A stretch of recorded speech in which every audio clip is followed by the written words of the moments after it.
Hello, everybody. Dr. Rick Wallace dropping in on you. Hope everybody is having an unbelievable week. Despite everything, this has been a good week for me. Uh, this has been a good week. I'll leave it at that. But I am excited.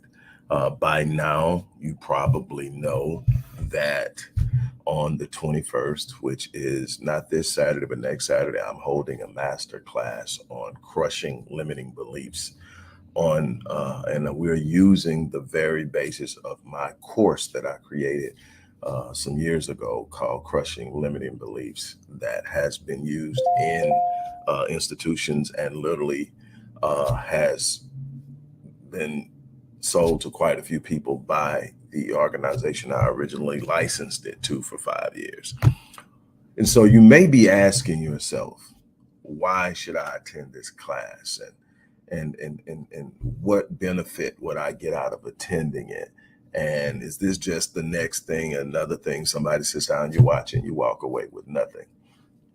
And my first response, I'm going to answer that for you in levels. The first and most brief response is you should attend because that day I'm going to take the name of everybody who enrolled, whether they attend or not, and I'm going to put it in a bag and I'm going to draw two of those names. And the two names that I draw, I'm going to give them a platinum coaching or counseling, depending on what you need, package with yours truly. That's 52 sessions over the course of a year with me. It's my flagship program. It's regularly priced at $10,500, and yes, people do pay to do it. I am good at what I do. Um, I know what I do well. So that's the first reason you should. The second reason is extremely affordable. It's $150.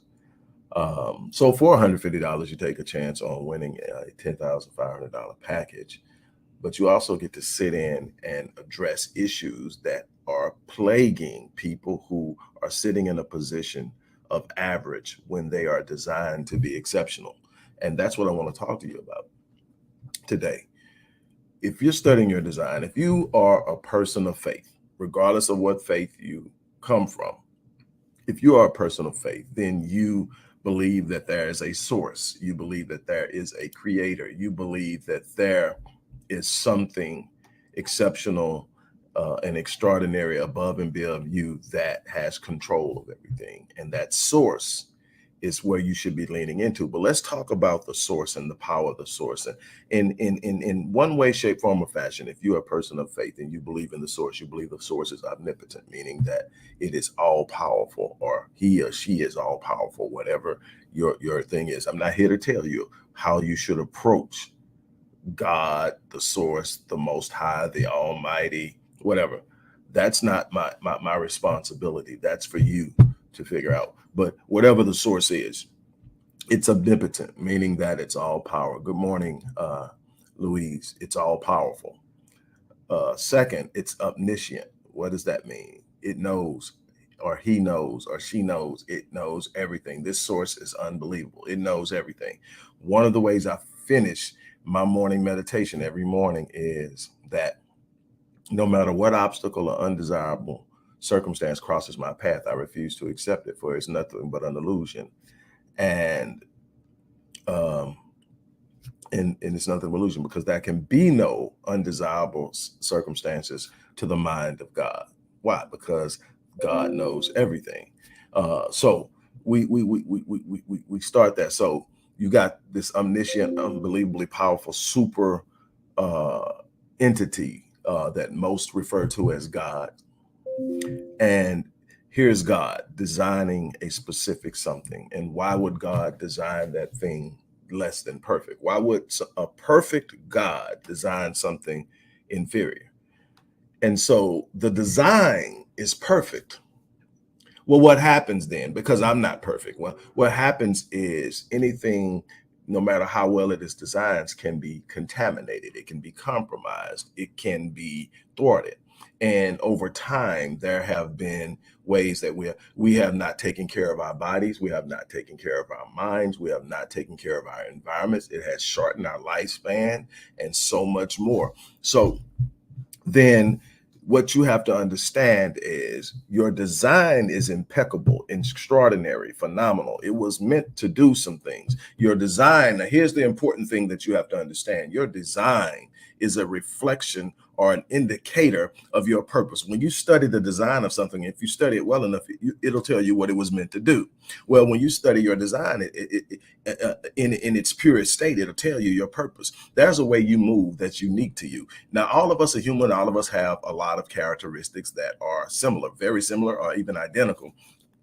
If we are born healthy and everything, we all have a brain, we all have four limbs, and a bunch of other things, but there's some uniqueness and idiosyncrasies that are literally ingrained in us in our DNA when we're born, and it's a part of our gift. And then there's a spiritual implantation also that is a part of our gift. And our gift is to take us in places where we do things that are exceptional and extraordinary. We were never meant to be average. We were never meant to be. Average has become an acceptable state of being, which borders on the line of mediocrity, but everybody's okay with it because everybody else is there. And that was never meant to be. Everybody was supposed to be doing something exceptional. Everybody was supposed to be doing something extraordinary. And the more that we get away from that exceptional performance, the more we get away from that phenomenal state, the worse the planet becomes, the worse the environment becomes. We are declining because we, as the keepers of what God has left us, have declined. We've declined in our health, our mental health. I'm going to be doing a video on mental health probably in the next hour because it's that bad. And yet we turn terrible things into normalities.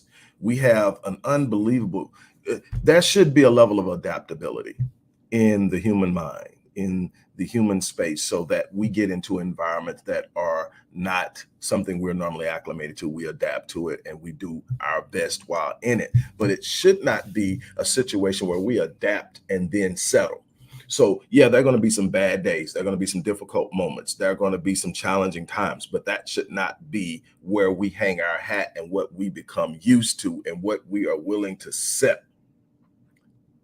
And that is something that you have to gain an understanding of, is that you have a responsibility to your designer to live life at the level of your design. But you're failing. Why?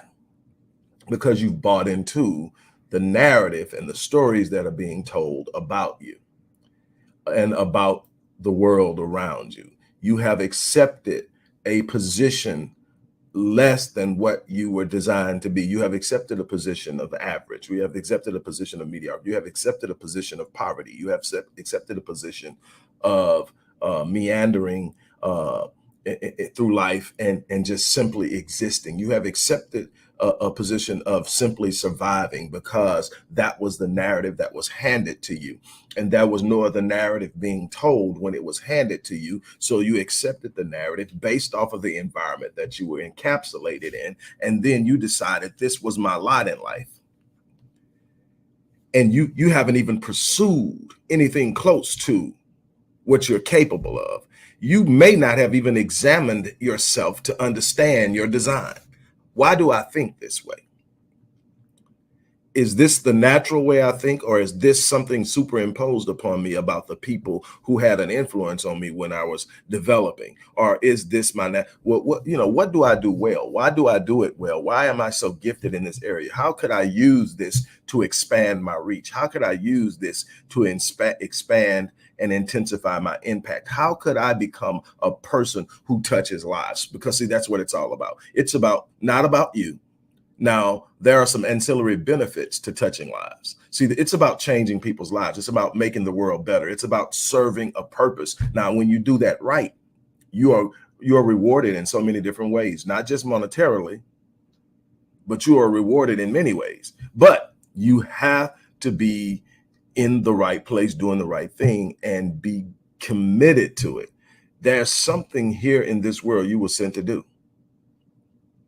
The shameful part about it is the vast majority of people never even get to it. Some of them are aware of it. It's in their mind. It haunts them, but the fear of failure stops them.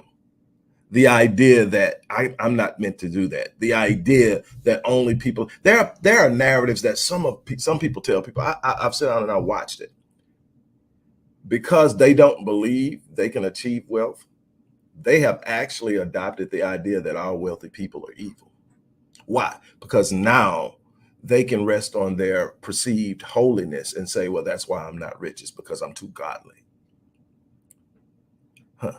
But that's a problem because the abundance of the entire universe belongs to God. And if you are a creation of God and God wants the best for you, why would not God have given you access to all that God owns? So the idea that poverty is somehow some status of purity or some status of righteousness is absolutely ridiculous. But it's a story many tell because they believe they cannot attain the things they see out there. So it's easy to assign to it some negative identity or some negative connotation so that now you can say, well, it's not from God and God would want me to have it. No, God wouldn't want you to burn people to get it. God wouldn't want you to mistreat people to get it. God wouldn't want you to mislead people to get it. But God has it for you. And when you serve your purpose, it opens doors. It says that your gift will make room for you and bring you before great men. I mean, there's absolutely nothing that you aren't capable of, but why are you doing it? Because you don't believe.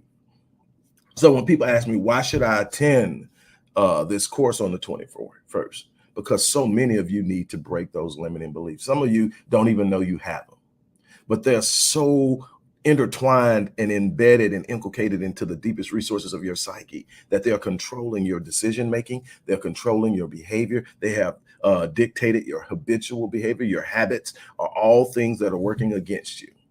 If you want to do something better, you have to change your thinking. You want to do something better, you have to change your conversation. If you want to do something better, you have to change your habits. And guess what's controlling that? Those limiting beliefs. And I created this program with 19 modules. Now we're not gonna approach them through a 19 module process during the teaching, but you're gonna have the course, so you're gonna be able to go back and refer to it as often as you want to recalibrate, to rethink. And you're gonna have my email address, so you can email me and ask me any question you want to about the course after you go through it. But I'm gonna take you through the course and I'm going to show you why you're doing what you're doing. Then I'm going to show you how you stop doing what you're doing. I'm going to show you how you develop new habits. I'm going to show you how you break the curse of those limiting beliefs and that you replace them with liberating beliefs, beliefs that says I can. You know, one of the most powerful things someone ever told me was in high school. It was my 11th grade English teacher, but it was before she became my English teacher. She learned of me by happenstance. I don't believe in coincidences. I don't believe in accidents. She was divinely ordered into a space that I was in in my freshman year, and she was impressed by this 15-year-old, and she decided to just pull me aside. So she spent a lot of time with me talking and teaching. She was extremely intense. Almost all the kids in the school feared her. Matter of fact, juniors, when they got their schedules the first day of school, if they had Miss Dewberry, they would literally cry because they had heard of her already and they knew how hard she was. She didn't cut any slack. She demanded excellence at every turn. But she was pouring in. She wasn't trying to break you. She was trying to build you. She wanted you to be prepared because she knew what you had to go into.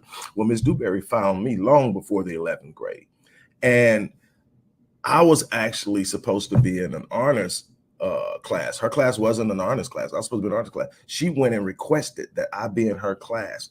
And she put a big target on my back the entire year because I became the example, not just of the work that we did, not just because of that, because I was an honor roll student, but because of how I approached everything. But one thing she told me before I ever landed in her class, she pulled me to the side and she saw me hanging out with one of my friends from the hood. And she said, I don't want you hanging around him. And I said, why? He's my friend. She said, you know, he may be cool and everything like that, but let me tell you something. There's something about you that is extraordinary. And she said, let me tell you something. Association brings about assimilation. You hang around him long enough, you're going to start picking up habits that's going to inhibit what's inside of you. Let me tell you one last thing. The word can't will never apply to you. Don't ever let anyone use it when defining you. Don't ever let anyone tell you that the word can't does not apply to you. And I went through life and I took it and I believed it because I had looked up to her because of what she was doing.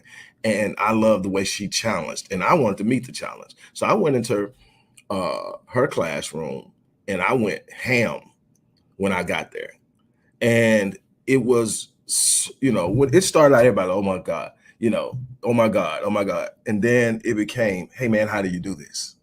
Hey man, when you do this, how do you do this? Well, blah, blah. And it got to a point where that was one of those times I'm helping people. And it has never stopped.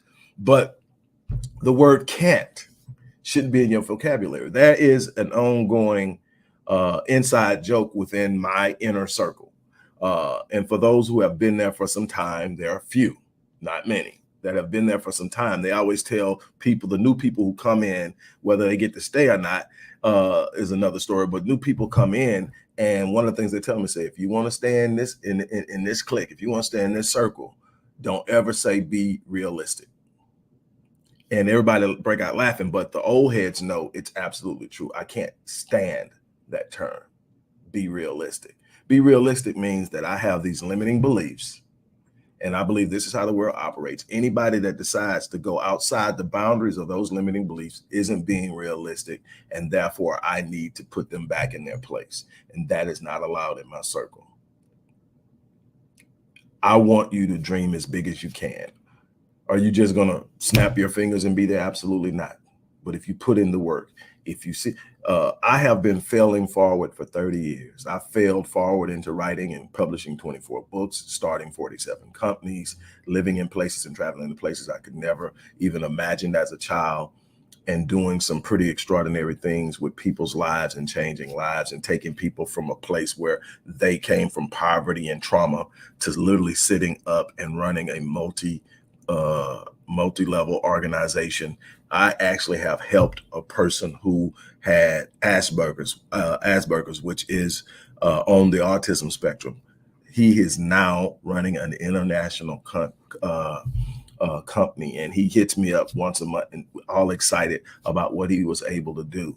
And so I know what I'm capable of. I'm doing things on an extraordinary level, not because I'm special, not because I got something God gave me and didn't give everybody, just simply because somebody told me the word can't doesn't really mean anything, and that I can literally do what I put my mind. And so I decided I'm going to get out there. I'm going to do some things. I'm going to go out and, and the one thing I am grateful for,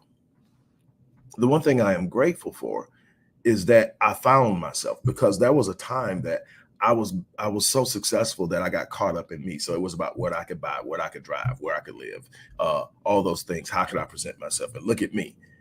And I was waking up every morning, 3 o'clock in the morning, empty. Big house, beyond the wildest imagination of anything. Somebody that got to pay off all mom's debt before she left this place. Take care of her, do things that, just so much. Before I'm in my 30s, but when all this has been done, I done all that in my 30s. I haven't even gotten to 40, but so I'm talking about that. But I remember walking around in that house, 30 something years old, rooms I'm probably never going in, on the lake, gated community, just, I mean, three Black people in the entire section of this particular gated community. Now it was huge, but this particular section on my street was a former NFL player. Scarface, the rapper, lived next door to him and 3 doors down from me. And a corporate attorney lived across the street. Everybody else was white. And at that time, that was okay with me. Not a big deal, not at all. I'm good. I'm good with that. But at the time, that was the thing, I thought I had made it. I thought I was in that place and realized I was empty. I was miserable, literally.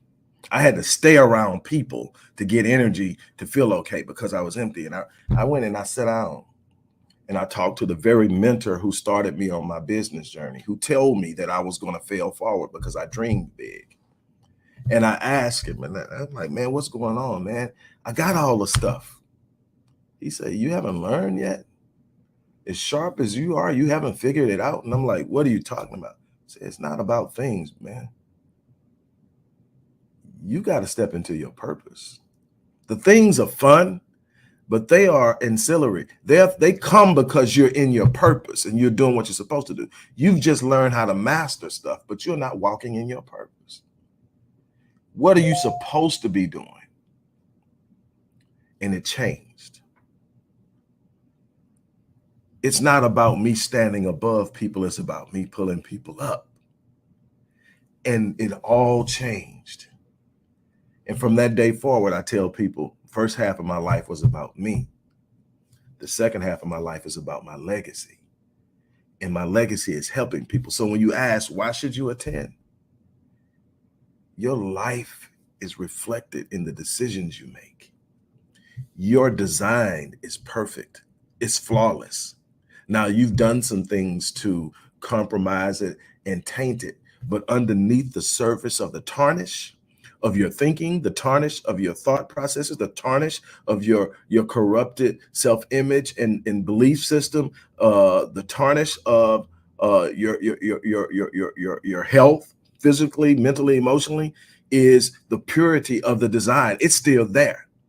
It cannot be in itself tainted, but it can be covered with bad things to the point that it becomes ineffective. And see, the biggest part of it is you don't believe there's something better. You might pray about it. You might talk about it in church, but it's reflected in your actions. When you ask James, the brother of Jesus, when you ask James, well, you know, I got this faith, James. I'm telling you, I got this faith. And James says, well, how do you know you have faith? And James, and you telling James, because I said I do, because I claim my faith. And the Bible says this, and the Bible says, Jason, no. Let me tell you something. Faith without what? Works is dead. What do you mean, James? He said, you tell me you have faith and you have no works. I show you my faith by my works. You don't know what I believe by watching what I do. I do what I do because I'm passionate about it. I do what I do because it's where the fulfillment comes. I couldn't fulfill this space in my heart with cars. I couldn't fill it with women. I couldn't fill it with square footage. I tried. I couldn't fill it with trips. But you know what? Nothing makes me feel better than to sit down in front of somebody and watch them smile. I have a client that I got a couple of weeks ago. I can't tell too much of her story. I don't want to put out there, but she had been through it. Abusive relationship, which is not that uncommon with people who come to me for counseling. Abusive relationship, horrible history, and beautiful young lady, just beaten down. And she wouldn't smile. And I told her, I said, before too long, when I sit up and say, I'm gonna see you next week, it's gonna trigger a smile.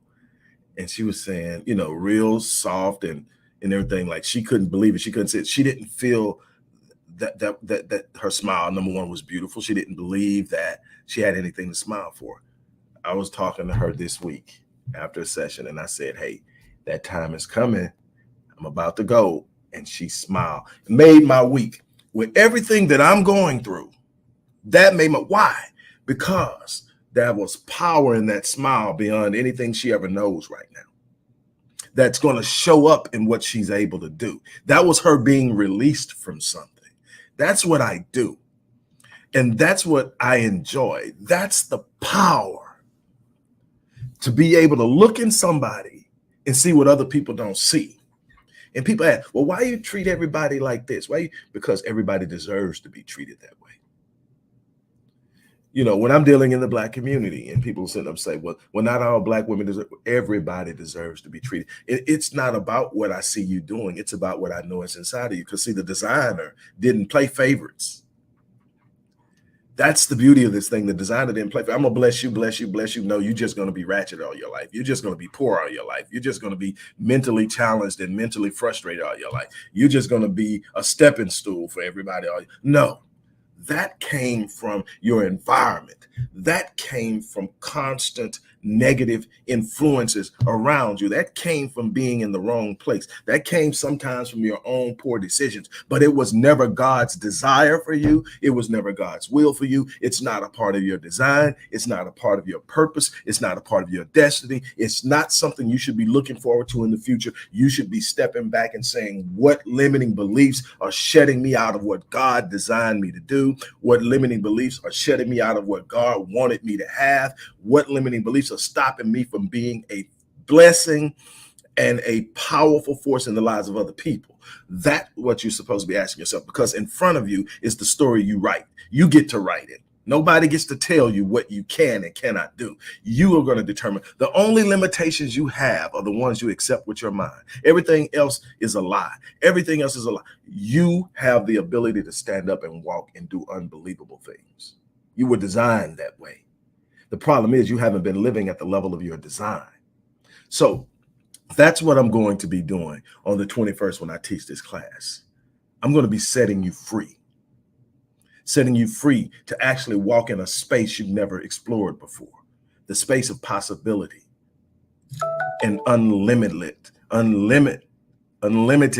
and limitless possibilities. I'm going to open the gate to abundance, not just in money. See, abundance flows in every aspect and area of your life.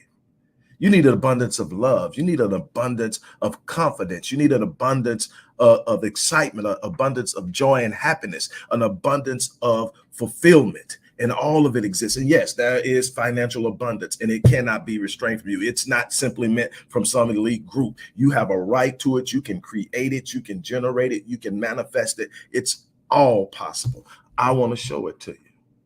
So that's what I'm doing. Now, when you couple that with the fact that automatic light drives me nuts. When you couple that with the fact that I'm literally going to be drawing names from all people who enroll on the day of the class so that everyone can see me do it, I'm going to draw names. I'm going to draw 2 names out of the 20. I'm accepting 20 people because I really want to engage you. If the class is too large, everybody doesn't get a chance to ask questions, be addressed, and put their challenges on the table. So I want it to be a reasonable size. So I'm only accepting 20 people. So after 20 people, I'll be shutting this down. But out of that 20 people, I'm drawing 2. 2 people are going to be gifted a platinum coaching or counseling or consulting package, depending on where you are in your journey, what you're trying to accomplish. If you're trying to deal with trauma, it's going to be counseling. If you're trying to expand your business, it's going to be coaching. If you're trying to grow your vision, it's going to be coaching. To me, it's all the same. It's about understanding how your mind is moving and make sure that it starts to produce the right thought patterns, because that'll produce the right speech, and that'll produce behavioral habits and so many other things that are going to help you win. But 2 people are going to get a platinum package. That's $10,500 each. A platinum package is $10,500 each. I'm going to gift it to 2 people that day. So for $150, you're going to get a lesson that's going to blow your cap off. And you stand a chance to win an additional 52 sessions with the person who designed the program. And I'm telling you that I got an old client that reached out not that long ago. Well, actually, I have several old clients that reached out that are actually coming back for another round. I've got clients that have done that platinum package more than once because I get results. And I want to help as many people. If you remember, I told you towards the end of last year that my goal was to change the lives of 1 million people. And obviously I can't sit down face to face with 1 million people. So these videos, those courses that I'm doing on the weekends, all of these are different ways that I'm going to reach people, and I'm going to change lives. I'm going to leave my imprint in this world. People will speak of me after I'm gone. That, to me, that's legacy. You leave a financial legacy for your family, but you leave an imprint legacy of how you touch this world so that your great grandchildren and their grandchildren will have something to stand on and believe in and be connected to, in a sense of identity. Because, hey, my great great great grandfather was the dude that did this. That's a legacy that speaks of you long after you're gone. That's what you're doing. You're here changing lives. When you change people's lives, they don't forget you. So I'm telling you, go to the description box, click that link, sign up, and you'll receive a welcome email from the support team. And before the day of the class, you'll receive an email probably from me with all the information you need to get started, along with the course itself. And the course, you're going to be able to keep. It's a digital course. But I want to show you something, just how powerful the mind is, because that's what's been holding you back. If you're ready to take that step, I don't care what your challenge is. If you change this, you change it. It's a process, but you change it. I want to show you how to do that as quickly as possible. You can take a long time bumping your head figuring it out, or you can let somebody who knows how show you. My grandmother used to always say, sometimes bought sense is better than borrowed. What she was saying is, you can take somebody else's advice who's already done it and save yourself the hard work of bumping your head, or sometimes you have to learn it the hard way. I learned a long time ago, I'm gonna get as much borrowed sense as I can, to keep from bumping my head when I don't have to. And I suggest you do the same. On that note, I'm out here. As I always say, I live my life on full so that when I leave this place, I die on E. I'm challenging you to do the same thing. On that note, I'm out of here.